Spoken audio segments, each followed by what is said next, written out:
Hi, everyone. Welcome back to Disturbing Your Peace. I'm your co-host, Zaytun. And I'm Ahlam. I'm Sundus. And today we're back with an amazing guest and a friend of ours, Najma. Najma, say hi to the Thank peeps. you. Thank you for the opportunity, guys. Hi, guys. Yeah, we're recording this at like 9 a.m., like super early in the morning. So I literally just woke up from my dream of this dude smoking. So we're trying to be on the same level as everyone, but we're here and we're happy. And today we're going to be talking about We're going to be talking about like side hustle culture, the toxic obsession, I would say, with like starting a business. So me, Sunus, and Nejma were sadly victims of this culture. We're going to be talking about our experience last year running a marketing agency and influencer management company called Third Kid Culture and a food company called Sambusa. So we're just going to be talking about our experience, things that disturbed our peace with our experience, how we preserve our peace, because you'll find out why we're not business owners anymore, I guess. So yeah, we're super excited. Yes. So basically, as Ahlam introduced the topic, we basically ran two companies or businesses. And one thing that really disturbed my peace about doing subscribing to like the hustle, the grind, all of that, is basically social media normalizing overworking yourself. Like people would be posting on Instagram, I stayed up all day today working, and I would think to myself, if I'm not up all night, I did not do a good job. Like that's literally how I would, that's what I would think. So how did you guys how did that play out in your lives, like overworking yourself? Honestly, for me, I would say it wasn't the best thing ever. During the time when we were doing Third Kid Culture, like at first, luckily, I wasn't taking any classes. So while I wasn't like hustling, it was like I only have one thing to focus. But during like the second quarter, I started taking classes. It wasn't it. Mentally draining. Never had time to do anything for myself. It was just get up in the morning, go to class, figure out what we're doing for Third Kid Culture Sambusa. Let's get these people. It was just tiring, exhausting, mentally and physically draining. It really wasn't it. If you could, I know a little bit because I'm friends with y'all. I would like to think I'm friends with y'all. But for the people that don't know, could you guys take us a bit back about and give us a little history of Third Kid and of Sambusa, how you guys got together, what the vision was, or how you even came to fell victim to the toxic hustle culture? I can start. For some reason, I would say like sophomore year, I was like under this impression like that I cannot work for anybody. So I was like, I need to start a business. And then I was close friends with Sunus and Nejma, and I talked to them, and they were on the same like wavelength. So like, I literally had this like, I would judge people like who would like commit to working for corporate America, which I do now, so it's like awkward. But like, I remember I would be like, can never be me. Like, whoa, like that's childish. And then so me, Sunus and Nejma, do a lot of marketing already for a lot of like organizations, and like RSOs were a part of, like student organizations or like nonprofits and stuff like that. So we just felt like, oh, like a lot of people already use us for these services, like why not start a company around it? Which is why we did Third Kid Culture. And then we were kind of passionate about like Muslim representation in the media, which is why we started influencer management. Because I feel like we were first time founders as Black Muslim women, our experience was 10 times different. So it was a lot just like starting and like continuing to get clients, because like obviously like the world of business is super male dominated and it's super like whitewashed. So it was super hard. And I think Sunus or Nejma can talk about why we started Sambusa. Sambusa honestly was just like a idea that like me and Sundus at first were talking about it. You had an event that I remember, and you're like, "Oh, come on, guys, bring some food or something like that." So me and Sundus were like, "Why don't we just bring sambusas?" But like we're selling our sambusas at the event, and then everyone's like, "Wow, you guys make really good sambusas." And we're like, you know what? This sambusa thing could pop off.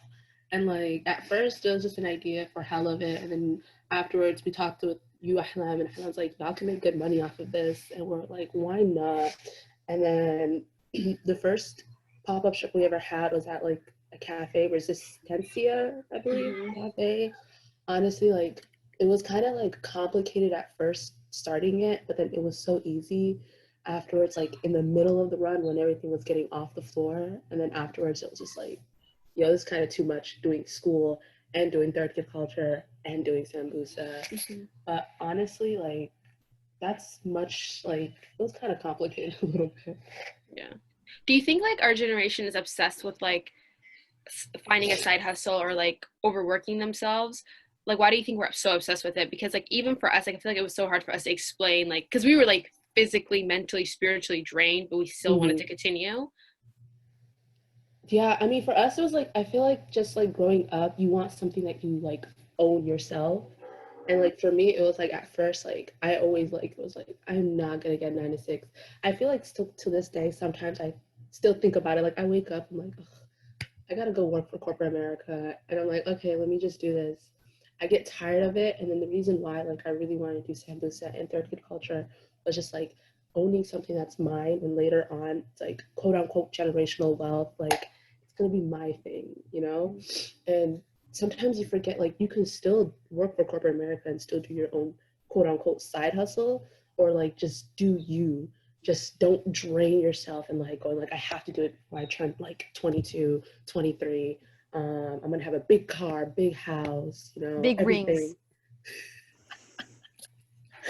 If you get the Period. reference, you get it.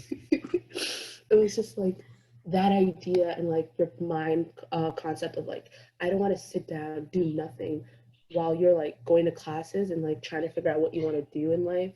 You have that little break, and you think having that little break is like not quote unquote accepted, is what mostly reason why I was like I need a hustle. Yes. Yeah. And to Also, get, yeah. job insecurity. I feel like right now we live in a time where it's like, Mm-hmm. especially for millennials and Gen Z, we don't have the same security that, you know, boomers had. We have to think about, okay, can I actually even get a job after graduation? Is this going to be paying me well? Is it going to be stable? Because we see people who are like boomers and Gen X, they work for the same company for like 40, 50 years, 30 years. I don't really see that. There's not a lot of commitment that we have to like companies, because Mm-hmm. those companies don't have the same commitment to us, and a lot of people are realizing that now. You know what I mean? Mm-hmm. So I think that's a part of it as well. Also, the other thing is two things. I feel like a lot of times, like Gen Z, like we struggle with patience. Like we want things really fast. Like I know you guys all seen those YouTube commercials. Yeah. Find out how to make $100,000 a year doing nothing. This is my house. This is my car. Ty Lopez guy. Also, but like people like him, it's like you constantly see this and you're like, why can't I have that? And they make it look like it's like fast. But to be honest, like running a business Mm-hmm. is hell. Like to give context, like we would wake up around like 5, 6 a.m. We would sleep around 3. Mm-hmm. And it's not fun. It's business is a surface-based job. I feel like a lot of Gen Zs forget, like we're all hikey Karens, like you want just to make money and chill, but it's like you got to be dealing with clients, you're getting cussed out, you're getting yelled at, you're in tough like deadlines, like it's so intense. And especially like doing school, it's like your professors are not going to wait because you're starting a business. Like that's what everybody in the class is On doing. And top of going to work as well, because we still work for corporate America while we were doing this too. like we needed to make actual money, because that's the Exactly. thing, like running a business, you don't make profit for a long time. In our Mm-hmm. case, you barely made profit. But like it's like people forget that like you give up so much of your time, and you actually have to be passionate about this. If you're watching these little commercials on how to do Shopify, like Facebook ads and all these things, unless you're super passionate about it, you're gonna give up. It's not your calling. And I think that's something our generation struggles with.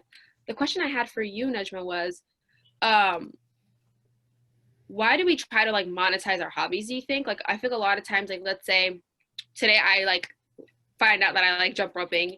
Tomorrow as a Gen Z, I want to start a jump roping company. It's like we try to like monetize our hobbies so quick without actually realizing that this is the shit we like. If that makes sense? I get makes sense because for me, I love like video editing and like editing photos and all that kind of stuff. And like at first, like I loved it, and low key, like the first thing I thought is like, how do I make bank off of this? Like, there's people that make content creating. Like, let me just try to make some money off of it. I feel like it's just back to things like growing the way you were like raised. For me, it's like not like my mom was all about the hustle, but not like that kind of hustle.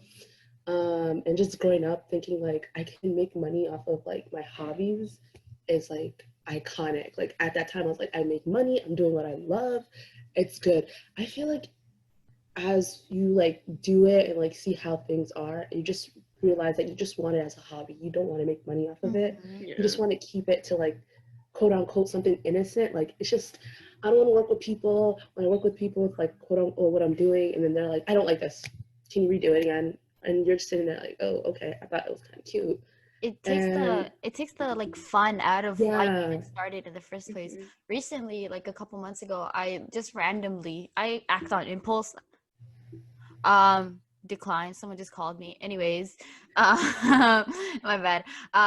Yeah. So recently, just a couple months ago, I started like I just randomly bought an embroidery kit on Amazon, and then I just started embroidering like just for fun, and I started making like things that I liked, and you know. I know it's not a ill intention, and I had the same thought as well. But a lot of people were like, oh, why don't you sell this to people? And you know, sometimes I still have the thought, because it's like if you're able to do something and you're able to like take white people's money, because you know, other people are the ones that want your like exotic little things that you make anyways, why not make it, right? But mhm, I also feel like at the same time it really like the constant need to monetize off of the things that you enjoy really takes not only the enjoyment out of it, but it also takes the purpose out of it, because mhm, it diverts from your original purpose of why you were doing what you're doing, really. Mhm. Mhm. Exactly. And it also, like, the main thing that disturbs my piece about the whole side hustle culture and all this element that I fell victim to was how it increases your imposter syndrome. So you like this hobby, you feel like you're really good at graphic design, you feel like you're really good at, let's say, public speaking, and the moment you monetize it and you constantly get questioned about your ability, you start questioning yourself on every aspect of your life. Like, I think going to PWI, at the time, I already suffered from imposter syndrome. So the moment that like I started doing third kid and Sambusa, and people are constantly questioning you and your ability, and like saying, oh, I don't like how you do it, I don't think you guys are successful, blah blah blah. And it's like, we'll talk about this, but I feel like you see true colors. Like, there's a hadith or something about like you see people's true colors when you do business, and I mhm, believe that hadith wholeheartedly. Like people like started questioning yourself, and they don't think that their words mean anything to you, but like I literally like, bro, like I suffered from imposter syndrome. Like last year, I was struggling to like function. Like I would like hyperventilate. I would be like flustering. I was so flustered. Like I was always questioning myself. Like things that I've known I could do. Like send a damn exactly. email. I would like screenshot it, send it to Najma, send those both of them. I'm like, oh my god, is this okay? Like, and it was just so much anxiety driven, because it's like people are constantly questioning you, which they kind of have every right because they're paying for it. But with our client, the demographic we're serving, they were more, I would say, need based. Like they were asking for more for the what we're getting in return. Mhm. Exactly. And also, like, I remember we did this. We actually changed our names to we changed our names to like non-ethnic names. We said we're going to Natalia, I think my name is Natalia. Alice Natalia. Alley. Yeah. That was Sorry, you mine. guys, I'm so dumb, but my whole government name has been on the screen the whole time. Oh, me too. Okay, we can cover it. Mine too. Okay, yeah, okay, it's good. But basically, like, we changed our names to like white names because we're like, this is going to help us, and it kind of did. I feel like people like taking more seriously when we like, or we started When we saying we're sent those interns as emails. well, because Mhm. people started taking us more seriously at that point. But like, you also realize, like Adam said, people's true colors come out when you like do business with them. Like, people really start sucking you dry when they realize that you're young, you're black, Mhm. you're kind of like, you're hungry. You're like, I really want this. This is something that's going to help me out and my business. So you're like willing to do like anything basically to put this in your portfolio. They kind of take advantage of that, and we're able to see that. And then at the same time, I get it. They're paying. Well, they should be paying for the service, and they don't show gratitude sometimes. And you're just kind of like, okay. Also, a lot of the clients we had, quote unquote, were community leaders and people that like some of us already looked up to. So it's like, oh my gosh, like this person like wants to join my business or wants to become my client. I'm excited. But it's like when you start working with them, it's a hard pill to swallow when you realize these people ain't shit. Like they're not what they preach. Like a lot of them preach, you know, girl empowerment, women empowerment, but it's like you're not even paying a female owned business the Mhm. services that you promised them, for instance, or for how much they're worth. You're like asking for more. And a lot of times it's like people, these are doctors, lawyers, you know, community, like people like a lot of people look up to. And it's so sad once you start doing business with them, you see a different light to them. You see Mhm. a whole different picture with them, and it's like, wow. I think what third kid taught me is like I don't want to become that person. Like I really don't want to become a two-faced, essentially. Mm. Like, be honest in your business. That's like one of the things that Islam preaches. It's like one of the like main, like what Prophet Muhammad would always tell people is like, if you're doing business, do it honestly. And it's like Mhm. a lot of people are not doing that. A lot of people. And it shows. And it shows. And it God don't shows. like ugly. God don't like ugly. That part. Okay. Literally. I'm really curious about how because you know you guys are talking about how you as a group have experienced how others do business. What about internally? You know, because you have like all these high standards that you set for yourself in a group setting and in like a company setting. As friends, how did your relationship have to change, and what were your expectations for one another as colleagues?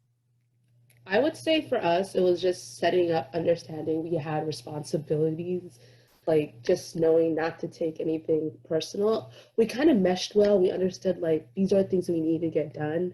And like if like Hanam says, hey Najma, I need it done by tonight, like I'd be like, all right, cool, no worries. I understand that. I remember at some point Hanam got was like, I don't know, I don't want to boss people around. And like me and Sundus were like, girl, don't even worry. Like honestly, truly understand it's just like a business and like just setting up rules, knowing what needs to be done. And then like I felt like the first couple months it was just like we kept like following each other around. Like Hanan would say something, but like we'll do something else. It wouldn't work out. Sindus would say something and we'll do something else. But like we sat down together, talked about roles, talked about the importance of like just communication, like really communication was really important. And then after we figured that out, everything was like a solid good. It was like no issues whatsoever. And we also like in the beginning when we first started working together, we would like come together and then we'd just talk about something else, and then we wouldn't Yeah. really get a lot done. And then like after I started realizing that it became easier for us to like all work without like getting distracted and stuff. So that was good. I'll continue. So yeah, like I think that like the most important thing about I realized that like running a business is a lot of people don't get along with their co-founders or the people they work with, which makes it like so hard to work and like run your business. And alhamdulillah for us it was so nice because we were friends before, like a lot, we went to summer school together, like we've known each other for years and like our loyalty was there. So it's like if a client starts bashing one of us to us, we still had each other's back. So it wasn't like so nobody can like take us apart. But the other thing is alhamdulillah I would say like a lot of us we're Muslims, so I just felt really like comfortable having like two Muslim co-founders who like had good morals, who I knew we're not going to take the shortcut, we're not going to lie, who did who had good morals and good ethics. So when things got harsh and stuff like that, I knew they were not going to take the easy way out. And like Nejma said it best, it was kind of awkward like working with friends because like you just come and you just want to talk about the shows you're watching. Well, at the time we did not watch no shows, but Oh you yeah, want to talk about, oh my god, we used to be like, could you believe people are watching Netflix? yeah, we used to judge I'm people. we used to judge people who watch Netflix. We used to judge people who like went out a lot. Like we're like, y'all not even like with the grind. Like that's why you're broke. Like wallahi, it was so toxic. Like we like would talk about maybe like let's say we would talk about like honestly like we would only talk about our clients. So like or like if we're talking, it was like what we were eating. Like it was like so dry. Conversations were so like we would laugh it off. Like it would be 12 a.m. We're on a FaceTime group call trying to fix work and stuff like that. And like we had clients all over the world. Like some of our clients were in the UK. Like it was we had like different times. We had to figure out the time zones and all that. yeah, it was a hot mess. It was literally a hot mess. I do not wish third kid culture on my worst enemy. Like I swear I don't. Maybe one person, but I feel like if we just honestly, truly, it could have worked if we just knew how to prioritize our self-care and like be just choose the right people. Like honestly, Yeah, like we I had just good think- people, we had a mix of bad people. It was just like the hustle was not it. Also, like, I think another thing that was like crazy about the whole entire situation was we were in school, so that really like Yeah, and that working. I don't know what we thought to do work America. Like I was so confused. A 9 to 6, and then also like do this thing with third kid culture, and then go to class, and also go to a fucking concert. Like, how did that all work together? oh, also sambusa. So it was, and also I had an internship at the time with the airline, so I was out every weekend. I was at a different city every weekend, and it was honestly like looking at 2020, 2019 was definitely the best year of my life and the worst year I would say, just because like it was a lot of things I had to learn. Like I think we learned a lot from ourselves, but it was a blessing in disguise because like we got so much skills. Like our resume is popping for the next 10 years. I'm telling you right now, every skill I have it. Like you become self-taught with everything. Like you just teach yourself so much things. You also learn how to work with people. You also learn how to become a Karen and like step your ground, because I feel like a lot of times as young girls we're raised to be like, respecting authority and being quiet and not like demanding. But I feel like when you start like, you're a business owner, you start learning how to like work around authority and also like make it clear you're not gonna like allow disrespect. And also like you start like random facts about the law, like there's so much things that you learn. And I feel like in like 30 years, in 30 years I'm not gonna have grandkids, but like in 60 years if I do have grandkids, it's random facts you're gonna tell them, which is nice. But as Najma said, I wish we prioritize our self-care, our mental health. These are two things that the hustle culture does not promote though. But a lot of times it's like white straight guys who probably got a loan from mom and dad, who are making these commercials, making these courses. Like we paid like over $1,000 for a damn course. I didn't teach us shit other than like chocolate animo. You know what I mean? Like it's like these courses, and it's like a lot of times they forget to prioritize how to like mentally and physically function in the society that you're in. You know what I mean? And I think that they try to remove morals. Like business, if you don't, okay, I'm not saying if you're not Muslim, but if you don't have good morals, good akhlaq, good characters, you can be the most fucked up business owner. Like there's so much ways you can take shortcuts. There's so much ways you can like play people. And I think that for us, like because we're a Muslim and we fear Allah, we fear God, we decided just to be good humans, because like you have so much power at times, and you have so much times where you can like lie to people, you can charge them so much because they're super gullible, they don't know what they're doing. But I think that when you are a God-fearing person, and I think like for me, like all of us, fraud and like taking the shortcut was a non-negotiable for us. Like that's something we agreed with. And I think having co-founders that like believe the same things you believe is so important, because your company will be ran the way you want to run because you agree on the same things. Like we like, like, I don't know, like it was us three, and we did have interns and we did have other friends who worked with us, and like, they came in, they came out, but all in all, like we respected each other, and like we feared God. I think that was such an important thing for all of us, fearing God, because the people we work with, I can't say that for them. I can't. I'm screaming. So you guys said you're former business owners. Could you tell us a little bit about what the process was to finally deciding to like, oh, this business, she's closed down? I felt like at the time, me and I don't know if Halam did also had like a family emergency. So like I was in Ohio when I decided like I was gone for like I had to be gone for like a whole month, and I was letting them know like I might not be able to like continue working for the entire month. And then while I was there for the entire month, I think we had a phone meeting just talking about like we're done, like mentally draining, we should take a break. We'll see how things come back after like a couple of months from now, or like a month. School's about to start. Let's just see how things quote unquote work. It was Ahlam's last year. We're like, we'll see if like the stars align. Like let's just see what happens. And like honestly, like that 1 month that I was like gone on my family emergency was like I felt relaxed. I didn't have to wake up early in the morning. I didn't have to figure out what photo shoot I need to get, figure out what needs to be done. Because I was doing mostly the creative work, all that kind of stuff. Like I didn't have to figure out all those kinds of stuff anymore. Just waking up and like doing me was just like the best thing ever, and not like thinking about what do we gotta do today? What do we gotta do tomorrow? Oh my God, did you post that yet? Did you do that? It was like a good like month break, and then we just came back together and we were just like, do we really want to continue it? Like we sat down, looked at each other, like, was it like really worth it?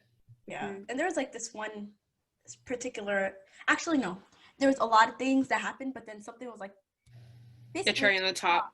Yeah. The straw that like broke the camel's back. Like yeah, I think for also like for me, it was my last year at uni, so I was doing recruiting. So like, October and November I was doing heavy recruiting, so it was like I like was staying up like later than usual. I was practicing for interviews and stuff like that. So I was like, I really just need this time off to like, focus on these interviews, because I really want to work at these companies. And then I was talking to mentors and stuff like that, and I was like, ooh, and I was like, I'm not sure if I really will continue. And then like an incident did happen, and it was like dealing with this clients. You get tired though. If you're working with clients for 6-7 months and the same bullshit you're dealing with, you just need time off. And then it was November, December, and holidays were coming up. We just took time off. I took my, my Euro trip. Lovely, had a great time. It was just so nice to like just be young again. Like I remember I had to call a few mentors, because we had alhamdulillah, like I think one of the biggest blessings is we met like amazing mentors and people who actually cared about us, who taught us so much. So I remember I had to call a few people to let them know, you know, we're gonna be taking time off. And a lot of them was like, yeah, I feel like, you know, you guys should be young. And my excuse was like, I really want to be a normal, average 21-year-old who's living her life, enjoying her last senior year. And I'm so happy I did that, because if I was living like this and Corona hit, I would have been like done for. So I'm so happy from like October until March, I was just an average 21-year-old living my best life, like, you know, going out with friends, getting boba with our friends, going to the masjid.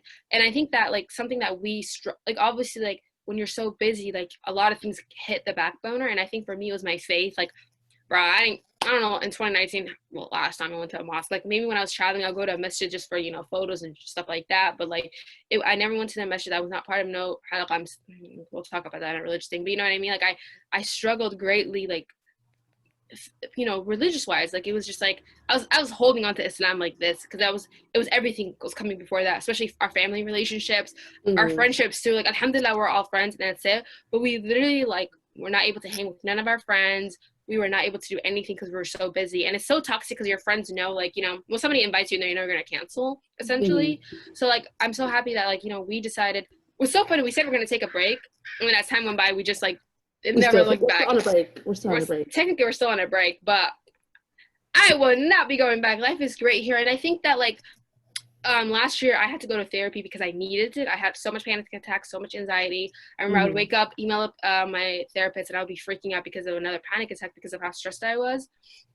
And alhamdulillah, from like the time we closed third kid until now, I have not suffered from a panic attack. I have not woke up like greeting. Obviously, there's other things that I should work on, and I need to go back to therapy. But like, it was so nice to like be like not drained physically. Like Sundus and I always talk about this, but like we were able to start taking better of our wellness, start working out more, start eating right more. Like, you know, and a lot of times, like I was reading somewhere, you carry trauma without knowing. So physically you feel it without your brain clocking. Like I would wake up constantly physically tired and physically in pain. And we didn't know, like, I didn't know what that was, but it was like the amount of stress we're a part of. Like, it was just so much. I think that, like, my biggest advice for if somebody's like right now looking into a business is honestly, like, just take time off and like don't rush to launch. Like if it's meant to you, like, you know, God will give you your blessings and you'll be successful. But I would say like study the game, like job shadow people who are doing similar things you want to do, like find mentors, like develop your skills. And I'm not saying we didn't have the skills, but I wish that we just like didn't like throw ourselves into it. Like we launched, we have all these clients, and we were forced to like learn the hard way. Yeah. We basically started started backwards, kind of. That's I like to think, kind of started backwards. But like the anxiety attacks, you know what's crazy? I remember one day I was meeting up with Ahlam, and I was like, oh, I have this note. I had an anxiety attack. I got this note from my doctor. She goes, oh my God, me too. And I was like, oh my God, this is insane. Like, this is toxic. Wow. No, literally, bro. And then like we would remember since the Najma, like we would always have to be looking for Starbucks that closed at like 12 a.m. 1 a.m. Exactly, It would be like greeting, like hated it. My mom said, yes, she really didn't know what I was doing. She didn't understand it. And I was like always like, I gotta go meet some people. Who are you meeting at a cafe at 10 p.m.? Like, you're still at a cafe. What are you doing? You're screaming at our mentor's house at like 10 p.m. Like, who's at someone's house 10 p.m., 11 p.m., bro? I was at your house until like 2, 3 a.m. just little cute sambusa. And alhamdulillah, our parents were really supportive. Like, although they didn't know what the hell was going on. Like, my mom literally asking questions. Yeah, my mom used to call me a slave. She thought about like, and I was like, yikes, why are you doing that? But it was like super toxic. So I agree. So you niggas were LLC Twitter in real life. You niggas were brunch with Jay-Z Twitter in real life. we were Steve Harvey. Rich people don't sleep 8 hours. I promise you that. And that's a lie. They do. I feel like I've never had. Alhamdulillah. I don't know. I feel like I have the opposite problem because I'm super anti-work. Like, I don't believe in working. I just want to relax. I'm running on vibes, bro. We're on the same boat now. Bro. Oh my gosh, one of my mentors. You guys know what I'm talking about, right? Every other month he goes, are you still above? I'm like, yep, still bumming it, still didn't recover from that break. It's literally been almost a year now, and it's like I have no regrets. And like everybody, I think, like, is happy that I have no regrets. But it's like I went from being a workaholic to like you know, waking up like, I wake up sometimes I have nothing on my schedule, most days actually. And I'm like, alhamdulillah, wow, this is so it's hard to digest that part too, just waking up and just remembering like I don't have to do anything. These days sometimes I'm not like should do something. I'm like, no. We didn't have bills to pay. We didn't have to be like, oh my God, let me contact this cap. It was so nice to wake up and I didn't have people calling my phone. I didn't have people blowing my phone. Thank you. That's blowing up my phone. I didn't have calls. Whoa! Hey! Oh, God for BS. 956 missed calls. Like, it was so bad, bro. And then or people I think for me, it's I had to get off social media because I just can't stake fakeness. I just can't stand people living two lives and stuff like that. And I was like, you know what? I'm gonna let you do your thing, but I'm gonna remove myself because I cannot. So a lot of people question you ran basically a social media company and you refuse to be on social media now, and why is that? And I'm like, it's the build up trauma. It's the trauma. Every time I'm on social media, I think I have to run a Facebook ad. I have to run an Instagram ad. Bro, what do you want me to do? I'm like, I don't know why. It's trauma, traumatizing. It's very triggering also because you see people who are oh my God, they're so successful and they're only 24 years old. They're just oh my God, what am I doing wrong? And you're oh, how can I catch up? I have to play a game of catch up. But it's a lie. It's all a lie. You Yeah. just understand that part. It's just seeing their life. It's all been a lie. It's a lie. Nobody shows you when they're crying. We didn't show it at 2 a.m. when we were crying. We were having mental breakdowns and calling each other. We do not document that for Instagram. We only documented when we're at a fancy event with Pult or we're at a cool networking event or stuff like that. That's the only time we would nobody broadcasts their struggles. All these big all these business owners, tell them to show you their incomes, to show you their their expenses, to show you their actual schedules, because and how they it doesn't add up. Because I thought I was going crazy. A lot of people who I talked to, the thing is, our industry was male dominated, and I feel men lie. They are cappers. The way they go, yeah, it's hella easy. Me and the bros are doing it. We're killing it. And I'm like, go to my sihatin. Go to my sihatin. Go to my ilahi kabaqin. I want to know, how are you doing all that? Because it doesn't add up. I'm only human. Exactly. I think something that really preserved my peace, two things, is that alhamdulillah, I was able to meet amazing mentors and people who supported me with whatever I decided to do, and being there for me and helping me understand that I am young and I do have time to make mistakes. I do have time to deal with the reality of failing, quote unquote, and also coming to terms with failing. Yeah, because we close our businesses, as society we are failures, but I think that we gained a bigger blessing and we gain more success choosing our self-care and our mental health over society's norms. And I think when you say fuck you to toxic culture and toxic hustle culture, you win at the end of the day, because at the end of the day, I wake up happier, I wake up healthier, I wake up alhamdulillah, just feeling 10 times better. Whereas somebody who last year me woke up 10 times hard, but as worse, but society was clapping for me.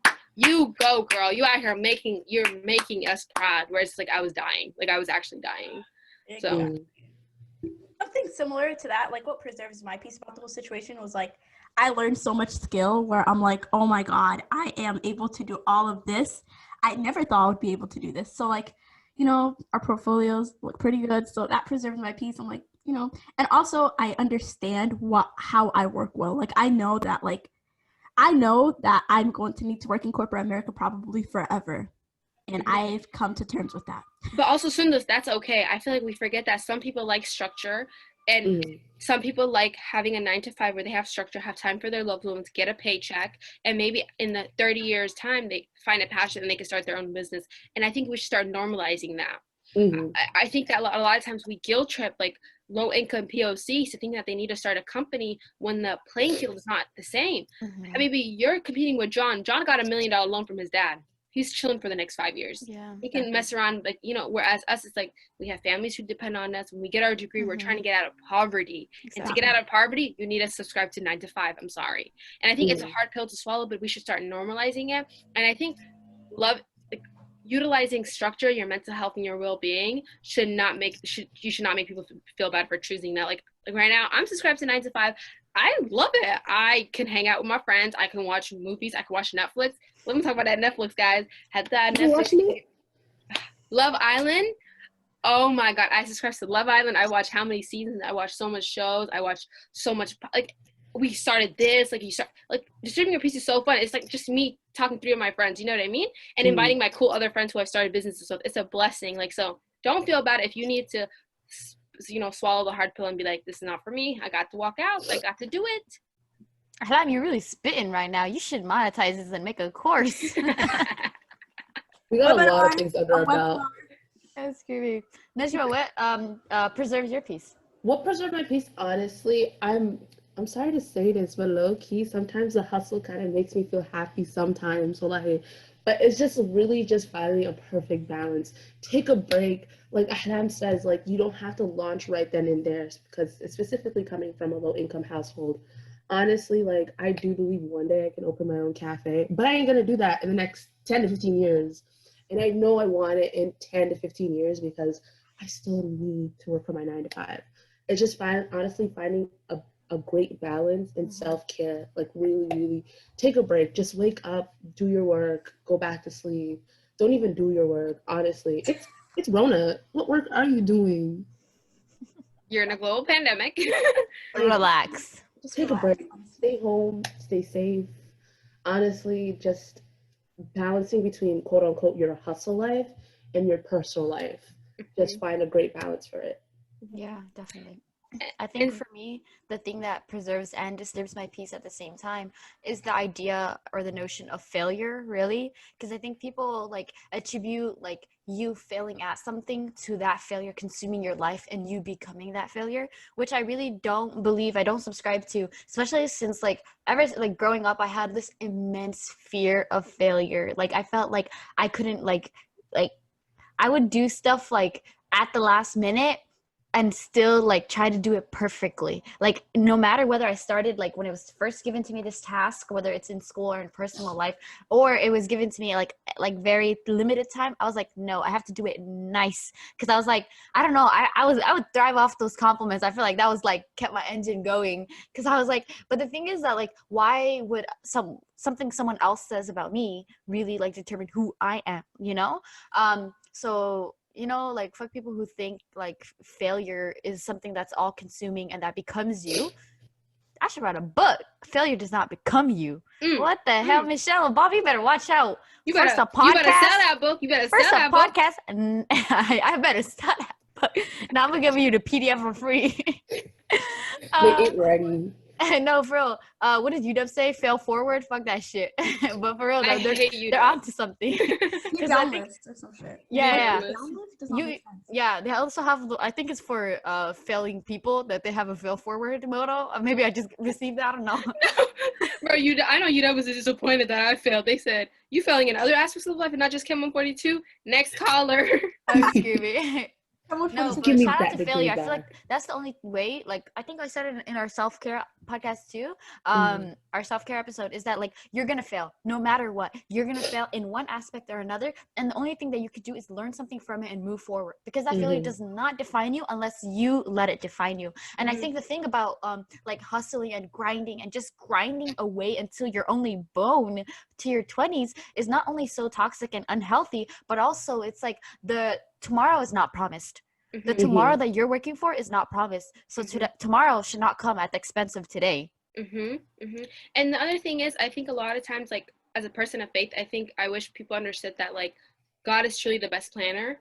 So you should not rush what God already destined for you. You should just like work and like trust that He's gonna bless you. And also like if you're doing business and like you feel like people are hurting you or harming you, like I would say don't take no actions. In our way, God did it all for us. God took the action. God hates ugly. And if somebody is, cutting corners and affecting you financially, don't even fight them, because Ilahi will literally have something coming their way. And sometimes a little too soon than expected. And that's God. Like, I feel like always remind yourself that like Ilahi is the best planner and Allah does not like ugly. And if you are facing ugly from people, Allah subhanahu wa ta'ala will protect you because He hates injustice.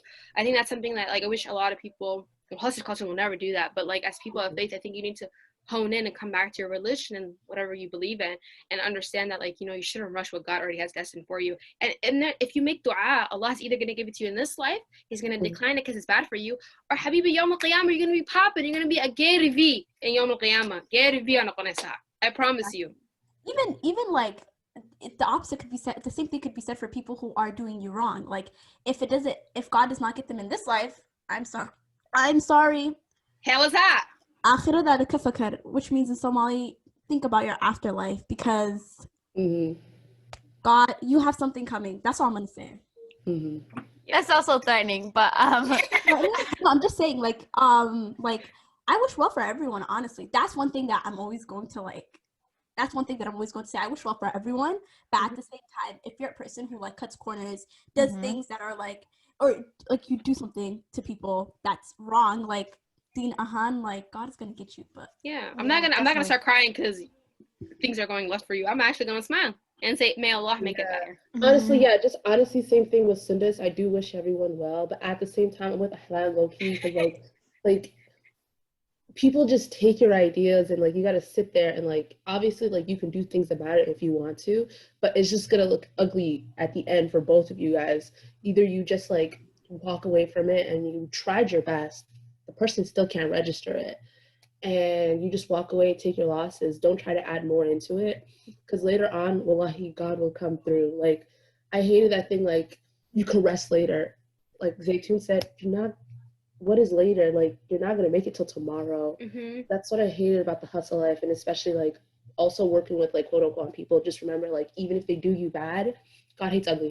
Yeah. God really does. Also, like, I don't know why people think that like you have to work your 20s, like, and they think in their 30s they can have a good life. In your 30s, you're probably gonna be having kids and you will not be able to go on vacation, and your bones are gonna be hurting. So, you better go skydiving now. You better do all your dreams now. Hadda, like, why are you 30, 40? I'm sorry, but our parents can barely enjoy themselves. They're old. Like, what? Mhm. they're old. The joints are Don't let your hurting. The 20s joints go are to hurting. waste. 20s are the best time. Yeah. Please don't do that to yourselves. Yeah. Please. Don't do Yeah. skydiving though. No, definitely do skydiving and do it with me. Thank you, everyone, for listening to this episode of Disturbing Your Peace. We're so glad to have had you, Najma. Thank you for bringing some love and light into my early morning. Is there anything else you guys would like to add? Honestly, I'd say thank you so much for the opportunity. Not a morning person, so I'm surprised how I'm actually functioning right now. But thank you so much for the opportunity. I loved it. Just remember, guys, please, hustle life it really isn't it. Find a Period. balance, please. Thank you. Thanks. Bye Bye. bye. Stay safe. Bye.